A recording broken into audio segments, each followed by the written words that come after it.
Hello, hello! I'm Ben Pick, and thank you for joining me in Running to Write, where I give questionable writing advice through writing metaphors. Today I'm discussing reasons not to write and how I work through them. As I'm recording this in the first week of October, the September that just happened was my worst productive writing month in years based on new words written. I'll get into the reasons why in the upcoming section on excuses, but it amounts to a busy life and a lot of time editing. I've gone through every excuse not to run or write, but at the end of the day, I can only hold myself accountable for not completing the things I want to do. Whether I'm too sore, too tired, too busy, too lacking in motivation, whatever, I've come up with an infinite number of excuses not to run or write. These are the main excuses I've used to talk my way out of being productive, and here's how I counter them. Number 1, I'm tired. I've slept through morning runs. I've fallen asleep while writing, even if what I was writing was interesting to me. Usually when I'm too tired for my hobbies, it means that there's an imbalance somewhere. Either I'm working too much, or I was away for the weekend and now I'm pushing my mind and body to make up for the fact that I didn't get a chance to run or write. This excuse for me tends to originate from bad time management or taking on too many responsibilities. When I am far too tired, I will force myself to keep going by falling back on regular habits. Most days, I wake up at 6 a.m. and get in an hour and a half workout before I start my day. My consistency, that repetition, allows me to take the next step forward even as my eyelids are sinking. Bear in mind, life is never consistent, and I've had bad nights where I couldn't fall asleep. When that happens, there needs to be some kind of counterbalance, whether that is naps or taking it slightly easier throughout the day. I may have to accept that on those bad days, my running pace will be slow and I'll miss my target word counts, or I could scrap those days entirely in terms of productivity and go to bed early to try and recuperate. My point is that this excuse is often associated with some kind of complication in life, and if it persists, that can be very detrimental to our health. Maybe both running and writing won't fit in on those exhausting days, in which case I'll need to choose between my hobbies. Under those conditions, I'll often pick writing because I could do more with less time. A great writing sprint can be done in 20 minutes, whereas I really need a 40-minute minimum for running for it to be worthwhile. When we are exhausted mentally or physically, it might come down to a time decision where I choose the hobby that I can do the most in with the least amount of time. Number 2, I don't have anything to write. So what? We only think we have nothing to write. Why not start a new story, one no one will read, completely separate from our current work in progress? Start writing just to write and then let your mind wander. Or try a writing exercise instead of working on our work in progress. We could write a 500-word flash fiction or use a writing prompt to cultivate new ideas in a short amount of time. After those exercises, once we return our focus to our work in progress, the words flow much easier. Alternatively, this could indicate a misstep in my story or that I veered too far away from my outline. Maybe I'm unable to write new words because deep down, I know that it's no longer the story I want to tell. Also, I may have nothing to write because I'm out of ideas, in which case practice is the best solution. So write. Or it could be that my body has recognized that I'm writing into a trap, in which case it's not allowing me to continue. Those are multiple sources for why we have nothing to write, so figure out which one applies to you and then work to resolve it. Number 3, I'll do it tomorrow. Then tomorrow, I say I'll do it tomorrow until days slip by. It's easy to look at tomorrow and think it'll be so much more convenient to run and write then. Except tomorrow, something unexpected comes up and it's easy to push off that rain sprint again because that's what I did the day before. The best way to overcome this excuse is to reject it. I have forced my body to run and my mind to write when I didn't really want to.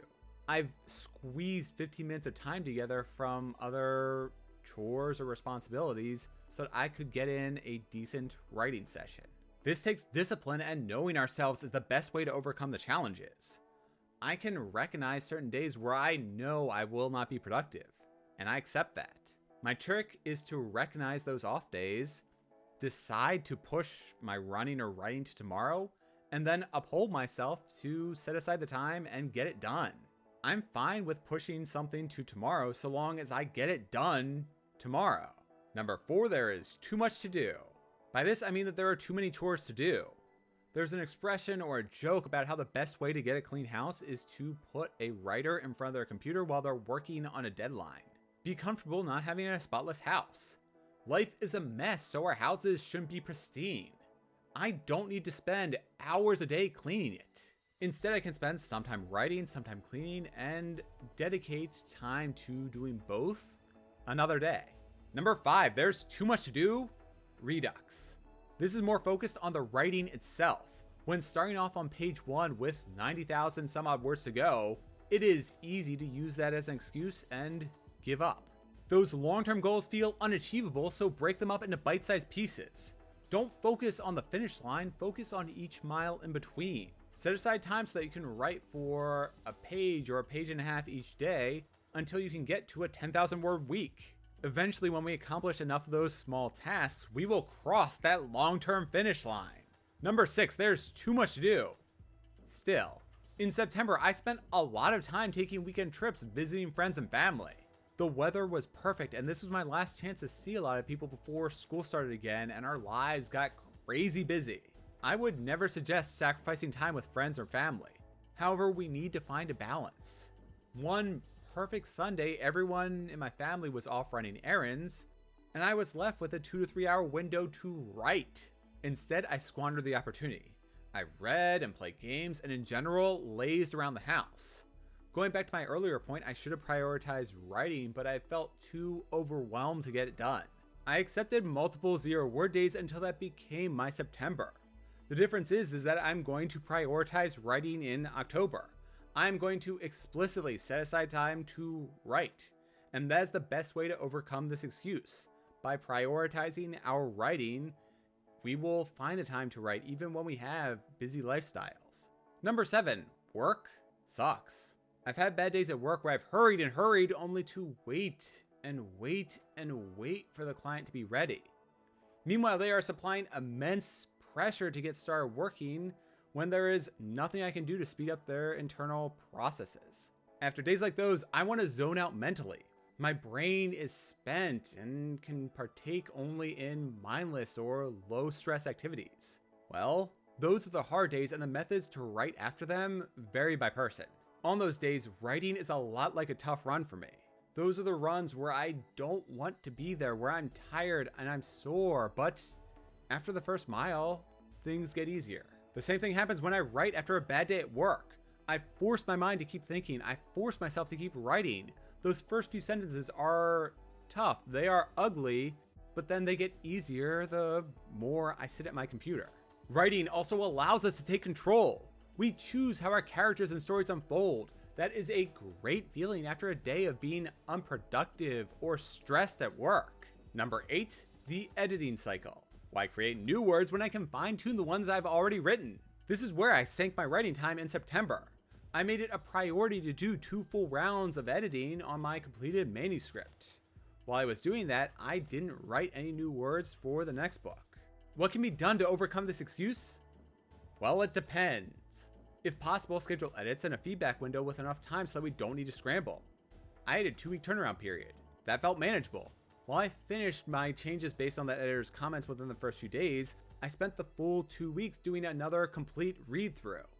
That gave me a chance to tweak a lot of details in my existing manuscript rather than writing new words in the next. I was able to make that manuscript noticeably better. However, I wasn't progressing in my new work in progress. Should I have prioritized writing instead of editing? I don't have a good answer. I'm glad with how I prioritized editing during this cycle, as I feel like I'm going to get more out of the next professional editor. However, this came at the cost of working on my next book. I have an editing cycle coming up in which I will only have 4 days to make as many revisions as possible before sending my manuscript on to the next stage. That time box may work out for me in the long run. I won't be working on my new manuscript during those 4 days, but I'll be able to get back to my regular writing schedule a lot sooner instead of spending a full 2 weeks editing my existing manuscript. I'll find out soon whether this trick allows me to write more new words in October. Conquering this excuse depends highly on the writer and their methods. Number 9, running and writing. On Saturdays, I like writing after getting in my long run. Except during the winter, it's often too cold to go out there early. This can make my hobbies play off each other negatively. The worst one this past year was when I set aside a lot of time to write after getting in my long run. Then a cold rain and wintry mix blew through, so I kept pushing back my run. I didn't want to start writing on the off chance that there was a brief pause in the weather and I could take off from my house. Don't let our hobbies and passions cancel each other out. I should have postponed that run to that afternoon or split it up into 2 different days. That way I could focus on writing and know that I would get to running when the weather eventually cleared. Those are my 9 worst excuses not to write. To make it an even 10, here's my last excuse, which accepts my excuses. You know what? Life happens. We've all had low motivation days, weeks, months, or even years. I'll be there for you. In all seriousness though, there's nothing wrong with taking a break from writing. If we do need to go on an extended break from writing, look at the reasons why, because that could indicate some underlying issue or drastic life change. One of my writing buddies tanked his word output because he became a father. That's to be expected. I would think worse of him if he focused on himself and his interests rather than spending time with his family. Many excuses not to write are valid, so we shouldn't beat ourselves up if life takes away our time or enjoyment of writing. By practicing regular, consistent habits, I've been able to work through my excuses even after taking an extended break. Once I publish my next novel, I will be devoting myself entirely to completing that work in progress manuscript, thus eliminating a lot of my excuses. I hope this video has shown how we can overcome our excuses to get back to writing. I am Ben Pick, and thank you for joining me in Running to Write. If you enjoyed my methods on overcoming excuses not to write, then please press those like and subscribe buttons. Let me know in those comments how you trick yourself into writing when the universe sets about to prevent it. I post my running and writing progress on Instagram and Twitter as Running to Write, so be sure to follow me and join in with your own thoughts. Don't forget to sign up for the Running to Write monthly newsletter for regular updates on my sort of musings, pitfalls, and lessons learned. The link is in the description below. See you next time. Until then, find a way to overcome those excuses and write.